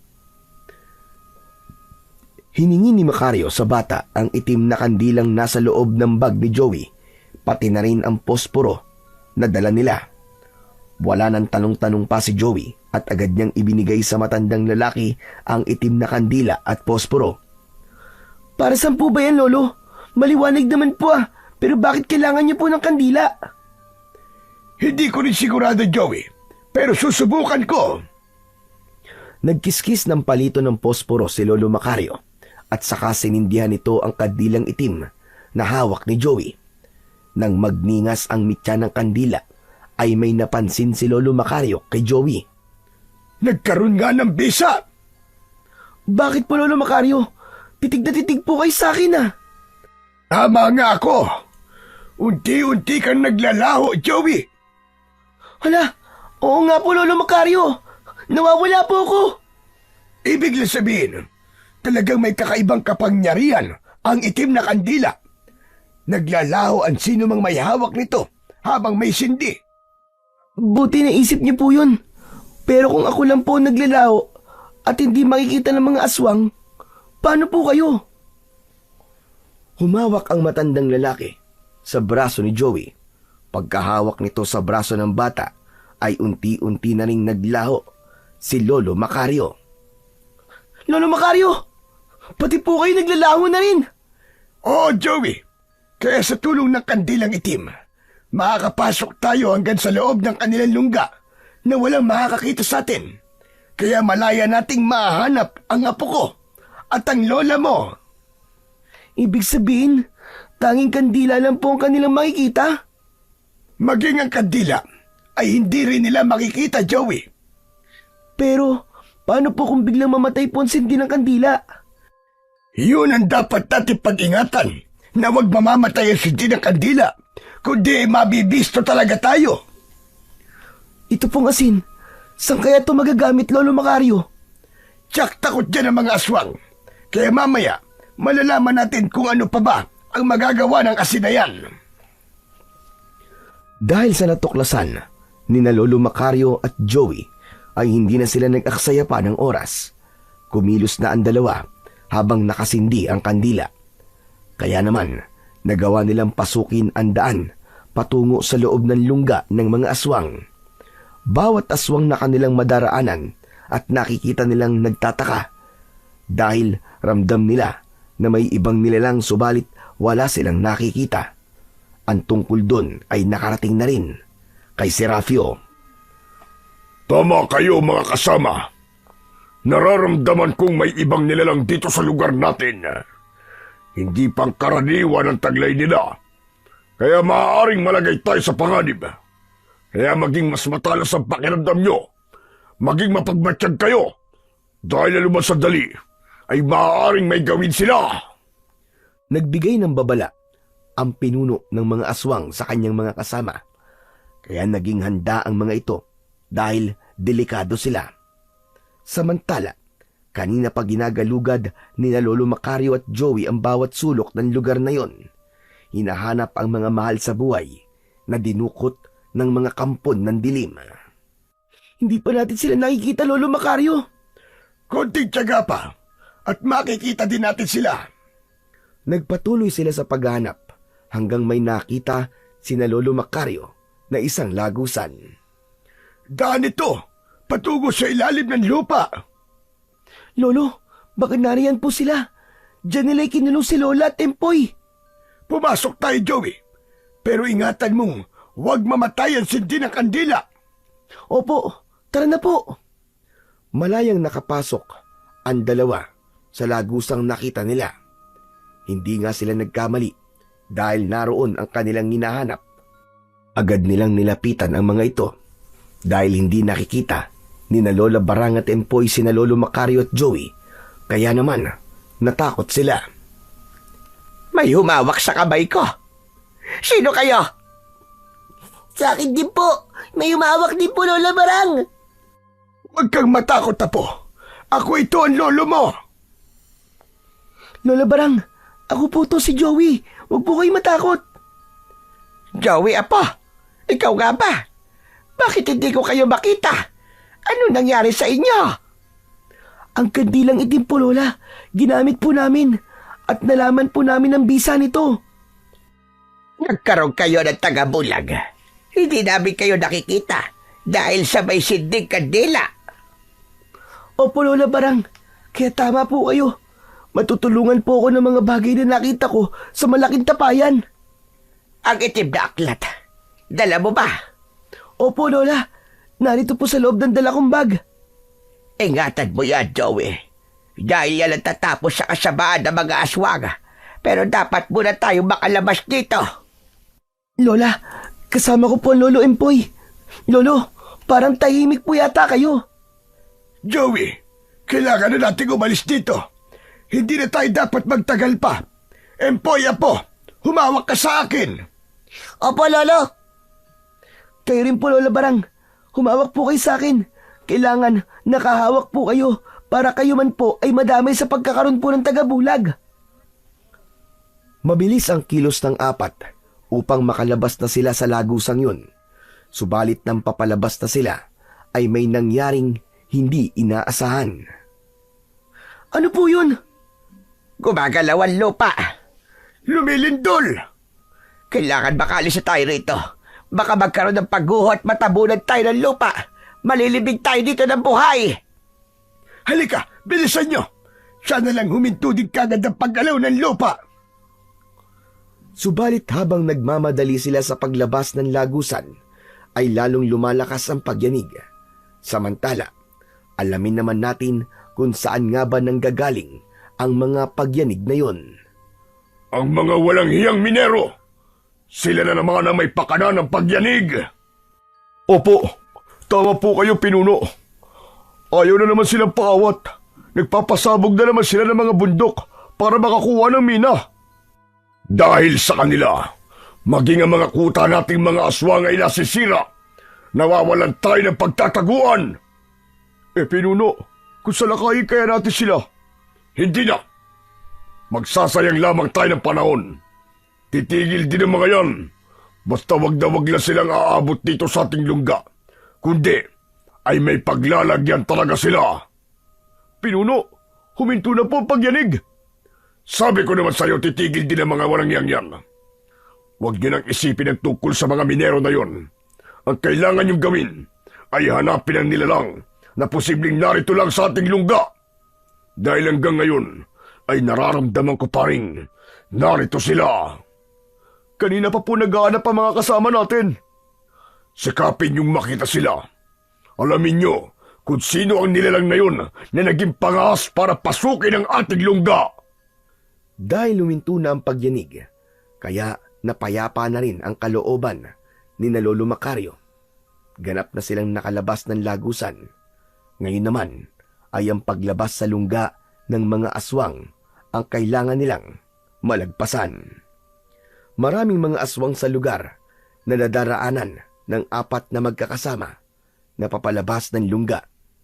At dahil nga hindi sila nakikita ng mga aswang na naroon, kaya nagkakabanggaan sila. Lalong ipinagtataka yun ng mga aswang dahil may nababangga sila, ngunit hindi naman nila makita. Dahil sa pagmamadali, ay magkakahawak pa ang apat at hirap silang makadaan, lalo na't hindi sila maaaring magkahiwa-hiwalay dahil habang bumibitaw ang isa sa kanila ay posibleng makita. Sapagkat hirap silang makakilos na magkakasama, ay nabangga ng isang aswang si Empoy at nabuwal ang bata. Aray ko! Empoy! Apo! Nakabitiw sa pagkakahawak si Empoy, kaya nakita siya ng mga aswang na naroon. Maging si Lolo Macario ay nakita rin dahil nga bumitaw din siya kay Joey upang tulungan ng apo na noon ay natumba. Nataranta ang mga aswang at nagsipaghanda sila upang umatake kay Lolo Macario. Inihanda naman ng matanda ang kanyang sarili at agad na hinawakan ng buntot ng pagi na dala. Nagmamadali namang hinagilap ni Lola Barang si Empoy at hinawakan sa braso, kaya bigla rin umepekto dito ang tagabulag, kaya biglang nawala sa paningin ng mga aswang. Joey, sige na, umalis na kayo. Ako na ang bahala. Haharapin ko mga aswang na ito. Nag-iisa ka lang po, Lolo. Kakayanin ko sila. Taglay ko ang buntot ng pagi at medalyon. Matutulungan ako nito. Sige na. Pero baka po mas malakas sila. Sumunod ka na lang sa utos ko, Joey. Umalis na kayo. Isama mo na si Empoy at ang lola mo. Iligtas nyo na ang sarili nyo. Sige na. Walang nagawa si Joey kundi ang sumunod sa utos ng matandang lalaki. Pero bago tuluyang lumabas ng lugar na yon sina Joey, ay agad na inabot ng bata kay Lolo Macario ang supot na may lamang kakaibang asin. Lolo, gamitin niyo po to. Kailangan niyo po itong asin. Saka palang umalis sina Joey kasama ang kanyang Lola Barang at Empoy. Dahil naiwan si Lolo Macario, kaya wala siyang gagawin kundi iligtas ang sarili sa pag-atake ng mga aswang na naroon. Sige, lumapit kayo at iisa-isahin ko kayo, mga halimaw kayo. Halos sabay-sabay na sumugod sa matandang lalaki ang mga aswang, ngunit hindi nawalan ng loob at pag-asa ang matandang lalaki. Iwinasiwas at pinaikot-ikot niya sa ere ang hawak na buntot pagi. Umaatungal at umiigik ang bawat aswang na tamaan at mahagip ng armas ni Lolo Macario. Kaya nasusugatan ang mga ito. Pero nang masugatan ang mga aswang, ay lalong naging agresibo. Lumaban ng sabayan si Lolo Macario sa mga aswang. Hirap siya dahil marami ang mga ito. Pero hindi siya dapat magpadaig. Mas binilisan pa ni Lolo Macario ang kanyang kilos. Hagupit sa kaliwa, hagupit sa kanan ang kanyang ginagawa. Nang makita niya na muling nasugatan ng mga aswang na umatake sa kanya, ay nagmamadali siyang binuksan ng maliit na supot na may lamang asin. Dumampot siya at saka isinaboy sa mga aswang. Pumuputok ang bawat butil ng asin na dumidikit sa katawan ng aswang. Nagiiwan yun ng mas malalang sugat na agad kumakalat sa katawan at unti-unting naaagnas ang bawat tamaan. Kaya naman, lalo lang pumalaw at nagwala ang mga aswang dahil doble ang sakit na kanilang nararamdaman. Kung ang ibang mga aswang na kanyang nasugatan ay umurong, may ibang pumapalit at umaatake sa kanya. Hindi yata ako titigilan ng mga hayop na ito. Sige, lumapit kayo. Hanggang kaya kong lumaban sa inyo, matitikman niyo ang hagupit ng aking buntot pagi at tapdi ng asin na isasaboy ko sa katawan ninyo. Malaya namang nakalabas ng lungga sina Joey kasama ang kanyang Lola Barang at si Empoy. Dinala ni Joey ang mga kasama niya sa lugar na pinagkublihan nila ni Lolo Macario. Lola Barang, dito muna kayo ni Empoy ah. Bakit, Apo? Anong gagawin mo? Kailangan ko pong bumalik dun sa loob para tulungan po si Lolo Macario. Pero, Apo, baka kung ano mangyari sa'yo? Pero Lola Barang, hindi ko naman po pwedeng pabayaan doon si Lolo Macario na mag-isa. Dahil po sa kanya, kaya nagkaroon ako ng lakas ng loob na hanapin po kayo at iligtas. Sige, Apo. Ikaw ang bahala. Basta mag-iingat ka, ha? Joey, may tiwala ako sa'yo. Tulungan mo ang lolo ko, ha? O Empoy, babalik kami dito ng lolo mo ng ligtas. Basta dito lang kayo ha. Tsak na walang aswang na pupunta dito dahil lahat sila nagiging abala para harapin kami. Iniwan na ni Joey ang kanyang Lola Barang at kaibigan upang balikan si Lolo Macario. Hindi niya ito maaaring pabayaan. Samantala, inutusan na ni Serapio ang iba pang mga aswang upang pagtulungang patayin si Lolo Macario. Huwag kayong titigil. Tiyakin na mapapatay ang matandang lalaki na nagdala ng gulo dito sa ating lungga. Alam ko na may iba pa silang kasama, kaya sila ay dapat na mamatay. Kung nakuha lang sana natin ang aklat na itim, magiging madali sa atin ang lahat. Makakailing tayo ng panibagong lakas.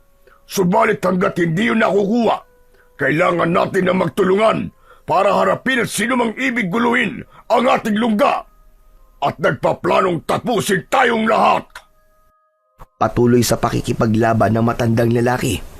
Dapat niya itong tulungan. Magagawa niya yon, lalo na't hindi naman siya nakikita ng mga kampo ng dilim dahil sa taglay na tagabulag, sanhi ng may sinding kandilang itim na kanyang hawak. Ganun na lang din ang pasasalamat ni Joey dahil hindi madaling mamatay ang sindi ng kandila. Isa pa, kahit matagal na ang pagkakasindi nito, ay tila hindi naman nauupos at nababawasan ang haba. Marahang lumapit si Joey kay Lolo Macario. Yumuko ito at tumawak sa isang paa ng matandang lalaki. Nang mahawakan yun ni Joey, ay biglang naglaho ang matanda. Kaya nagulat ang mga aswang na kalaban niya. Hindi na nila makita si Lolo Macario. Dahil nga walang makita ang mga aswang, naging malaya siya para hatawin ang mga kalabang aswang gamit ang buntot pagi. Patuloy sa pagpalaw ang mga halimaw na nasasaktan at hinahagisan din niya ng asin. Nakita ni Serapio na patuloy na nababawasan ang kanyang mga alagad, kaya siya man ay kailangan na ring tumulong. Biglang nagpalit ng anyo si Serapio at naging nakakatakot itong aswang. Mas mabangis at mas malakas. Pero hindi nagpatakot si Lolo Macario. Lalo niyang pinag-igi ang paghahanda upang harapin ang pinuno ng mga aswang. Pinamunuan na ni Serapio ang pagharap kay Lolo Macario na hindi naman niya nakikita. Walang hiya ka! Kung sino ka man at nasaan ka, magpakita ka sa akin! Huwag kang magtago! Huwag kang duwag! Hangal! Bakit naman ako magpapakita sa'yo? Gumawa ka ng paraan para makita ko! Andito ka lang pala sa paligid. Naririnig kita. Mababaliw ka sa paghahanap sa amin, pero hindi mo kami makikita! Naaamoy ko. May kasama kang bata. Mga walang hiya kayo. Nasaan kayo? Magpakita kayo! Patuloy sa pagnawa si Serapio na nasa anyo na nakakatakot na aswang. Sinamantala yun ni Lolo Macario upang hatawin ito sa muka gamit ang buntot ng pagi. Nag-iwan yun ng malalim na hiwa sa muka ng aswang. Hayop ka! Nasugatan ang mukha ko! Kulang pa yan! Dapat sa kagaya mo, nililipol na para hindi na kayo makapaggasikpa ng lagim! Gagawin namin ang gusto namin dahil kailangan magbayad ng mga tao. Malaki ang atraso nyo sa mga kagaya naming aswang. Maraming mga kauri namin ang inyong napatay. Gumaganti lamang kami. Kayo ang nagpasimula ng gulo, kaya wala kayong karapatang gumanti! Nagkakamali ka. Dati kaming namumuhay ng tahimik. Pero dahil sa pakikialam ninyo, nagulo kami. Ang aming mga lungga, inyo ring winasak. Nawalan kami ng tirahan. Kaya dapat lang kayong magbayad. Hindi pa rin tama ang ginagawa nyo. Lalo na't marami na kayong naperwisyo. Idinamay nyo na ang lahat ng tao na wala namang kasalanan sa inyo. Hindi nakikita ni Serapio ang kanyang kaaway, kaya sa bawat boses na kanyang maririnig ay umaatake ito. Kaya lang nagiging bigo ang aswang. Dahil ang nais ni Lolo Macario ay matapos na ang pakikipaglaban, kaya't muli siyang kumuha ng asin sa supot at isinabo yun sa pinuno ng aswang. Sapul sa muka si Serapio. Nagwawala siya habang pumuputok ang bawat butil ng asin na dumikit sa katawan at muka. Agad na lumala ang sugat at naagnas ang laman. Walang nagawa ang ibang aswang na naroon dahil hindi rin nila nakikita ang kanilang kalaban. Umatras sa mga ito habang umaatungal sa sakit na nararamdaman si Serapio. Ay nagpasya ng umalis si Lolo Macario at Joey. Kailangan nilang balikan sina Lola Barang at Empoy. Nagmamadaling lumabas na ng lungga ng mga aswang ang dalawa. Nang marating na ng dalawa ang kinaroroonan ni na Lola Barang, ay nakita nila na may aswang na umaatake sa mga ito. Subalit bago pa nagawa ng masama sina Lolo Barang at Empoy, ay pinatikim na ito ni Lolo Macario ng hagupit ng kanyang buntot ng pagi. Kaya naman, takot na lumayo ang mga halimaw.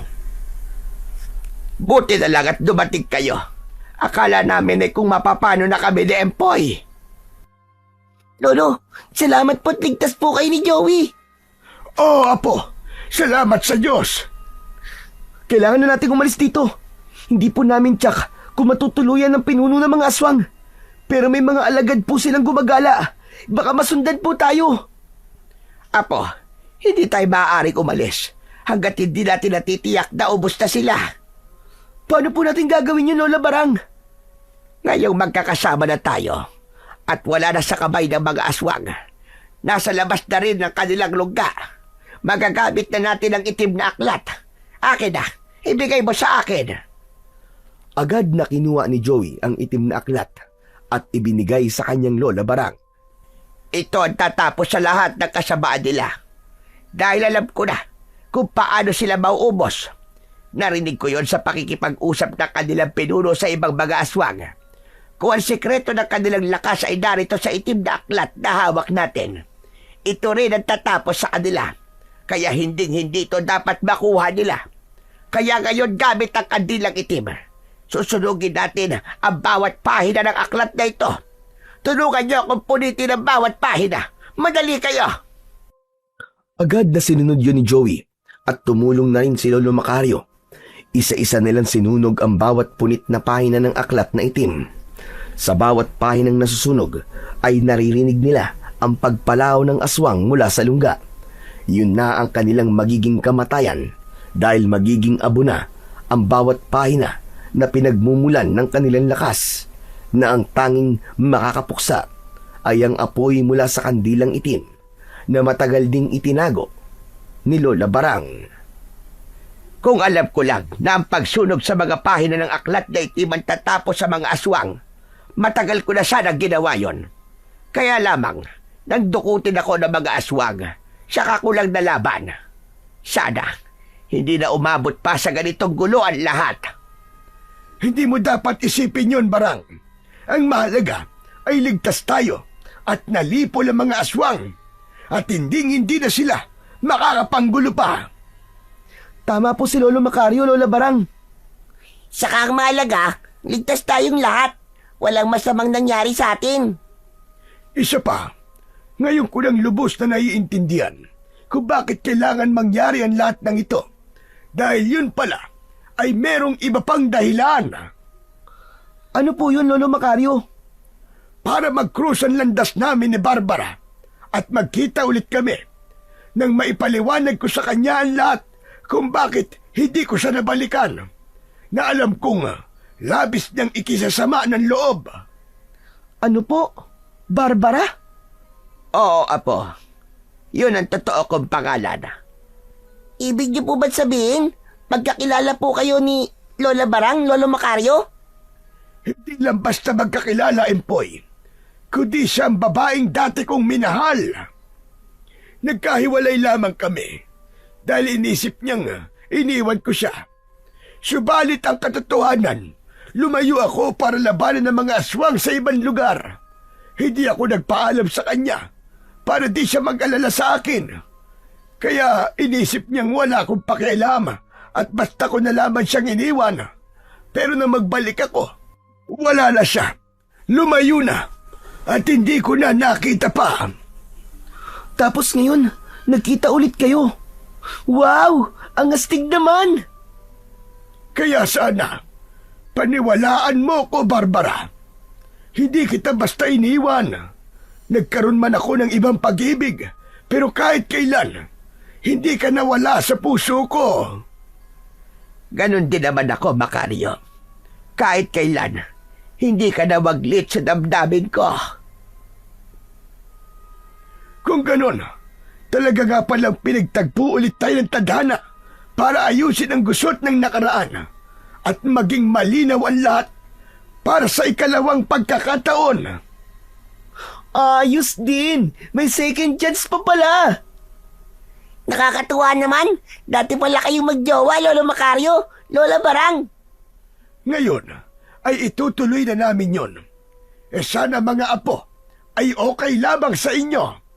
Aba, okay na okay po. Di ba, Empoy? Siyempre naman, para maging masaya na si Lolo Macario at Lola Barang.